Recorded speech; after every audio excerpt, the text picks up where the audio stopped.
Hangi İslam ülkesini kaldırabilmiş? Sıfır.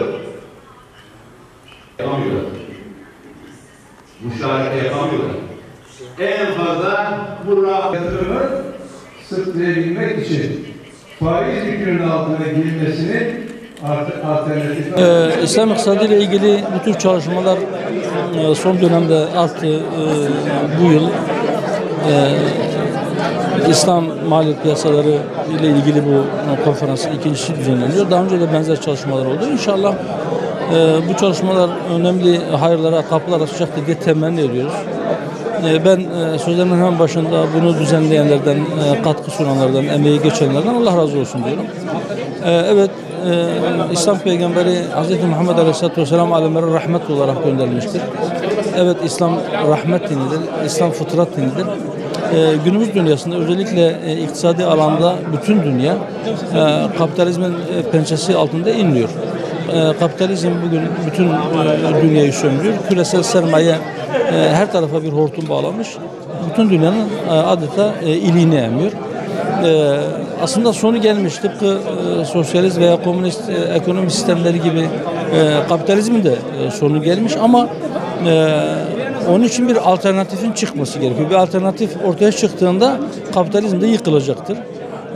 Bunun yıkılabilmesi, bütün bir insanlığı sömüren bu sistemin yıkılıp yerine adaletin gelebilmesi için mutlaka İslam iktisatçıların, biz Müslümanların iyi çalışması lazım, dersini iyi çalışması lazım.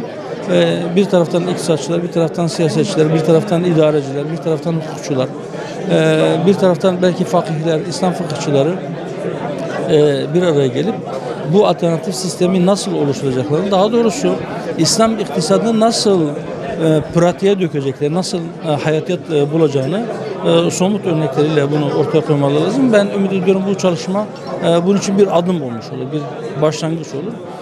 İnşallah biz bunu başarabilirsek, kendimiz bu boyunduruktan, bu pençenin altından kurtulabilirsek, biz sadece İslam ümmetini değil, bu sömürü düzeninden şikayetçi olan bütün mazlumları, bütün mustazafları da bu cendereden çıkarabileceğiz diye düşünüyorum.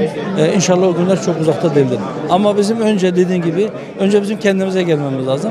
Kendi iktisadi nizamımızı iyice öğrenip, yani sadece içinden faiz çıkarılmış veya zekat monte edilmiş faizsiz zekatlı kapitalizm değil. Gerçekten İslam iktisadını anlayıp hayata geçirmemiz lazım. حقيقة نحن اليوم في العالم الإسلامي خطونا خطوات جيدة من خلال الصيرفة الإسلامية وكذلك وبعض الأسواق المالية. هذه الخطوات لسه في البداية، تحتاج حقيقة إلى أن ننظر إليها لتنقيتها إذا كانت هناك بعض الأشياء التي لا تتناسب مع الاقتصاد الإسلامي، ونطورها حتى تصبح هذه المنتجات أو الأسواق أسواقا حقيقية وأسواقا يعني تساهم فعلا في التنمية والقضاء على البطالة وما أشبه ذلك. فلذلك الواقع الآن لابد أن ندرسه. حينما ندرس واقعنا الإسلامي وكذلك واقع الغربي ما عليه الأسواق المالية في الغرب الأسواق المالية مطورة، ولكن الأسواق المالية في الغرب ليست ملتزمة. فما الذي نستطيع أن نستفيد؟ وما الذي نستطيع أن نطور؟ وما الذي هو يخصنا ويخص اقتصادنا؟ لأن اقتصادنا حقيقة هو يمتاز بأنه اقتصاد عيني، اقتصاد الحقوق والأعيان، وليس اقتصادا ائتمانيا أي اقتصاد الديون كما هو الحال. هذا الفرق الجوهري، كيف نحول منتجاتنا لتتوافق مع هذا الفرق الجوهري؟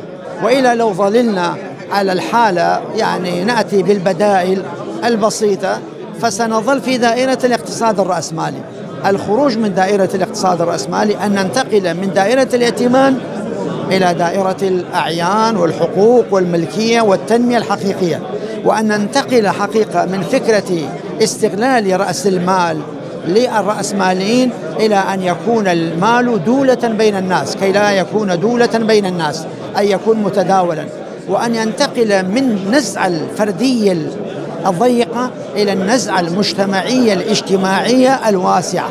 حقيقة بنسعى أن تكون اسطنبول عاصمة للاقتصاد الإسلامي، وهنا أيضا المؤتمر الدولي الثاني للأكاديمية الأوروبية للتمويل والاقتصاد الإسلامي أكاديمية إيفي مع الموسياد، وبنسعى من خلال هذا المؤتمر إلى الوقوف على واقع الأسواق المالية الإسلامية وتقييم هذا الواقع لتطوير هذا الواقع بما يلائم حاجات الأمة الإسلامية. خاصة كلنا يعلم أن من يمتلك المال الآن هو الذي يحرك العالم، فالأولى بالمسلمين أن يكون المال في أيديهم وأن يحركهم العالم بهذا المال، خاصة أننا في المولد النبوي الكريم ونعيش هذه الأيام المباركة أن النبي صلى الله عليه وسلم قال الله في حقه وما أرسلناك إلا رحمة للعالمين.